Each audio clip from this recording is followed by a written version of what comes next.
So welcome to Supply Chain Secrets, and this week I'm going to be answering a question, and it's a question about definitions. What does LLP mean? What does 3PL mean?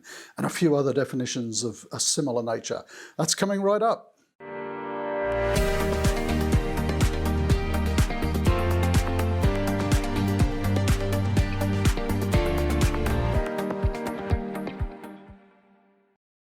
Okay, so this week I'm going to be answering a question about definitions. Now, if you're new to Supply Chain Secrets, let me just ask one thing before we get going. If you're not subscribed, just jump down there to that red subscribe button, hit subscribe, hit the bell. That way you'll be notified every time we have a new video coming out, and they come out every week on a Wednesday.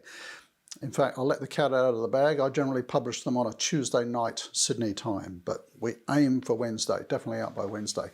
So I've had some great questions on the channel recently, and one, it's a very common question, like around definitions. What does 3PL stand for? What does LLP stand for?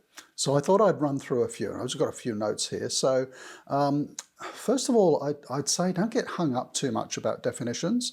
If you want the sort of dictionary version of the definition, for a lot of supply chain things, they don't exist. There's kind of an accepted understanding of what it means, but a lot of the time people use the terms incorrectly anyway. So let's just talk about what they generally mean. What would I know? I've only been working in logistics 40 years, probably too long. But here's my take on it. So first of all, the question was around 3PL, third-party logistics. What does that mean? Basically, it's a third party. It's another person other than you, as in the normal definition of third party, actually undertaking some logistics operations for you. Most of the time, people use the term 3PL to mean warehousing. Sometimes it means warehousing and transport. Sometimes they mean it to mean transport as well. It can be all of those things. Generally, if you're hiring a 3PL, I'd say it's for warehousing most of the time and warehousing and transport a lot of the time. So don't get too hung up on that one. It's basically asking another party, a third party, to undertake your warehousing and transport for you. Some people then have kind of gone back and said, well, what's 1PL? Well, 1PL is you. That's your business. That's you doing it yourself. And then some people have kind of said, well, then what's a 2PL? Well, it doesn't really mean anything. I suppose it could mean a transport company or something like that.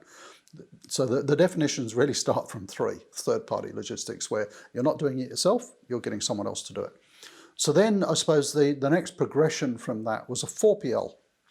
So what's a 4PL? Well, a fourth-party logistics company is generally accepted as being a company that doesn't have assets. So it doesn't have warehouses, doesn't have trucks.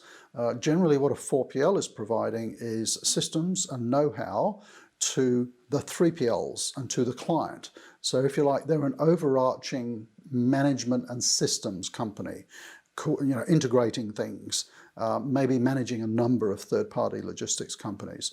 And then I've noticed in recent times we've got 5PL. I think people are just trying to invent a lot of these terms. You've got 5PL, 6PL, I've even seen 7PL.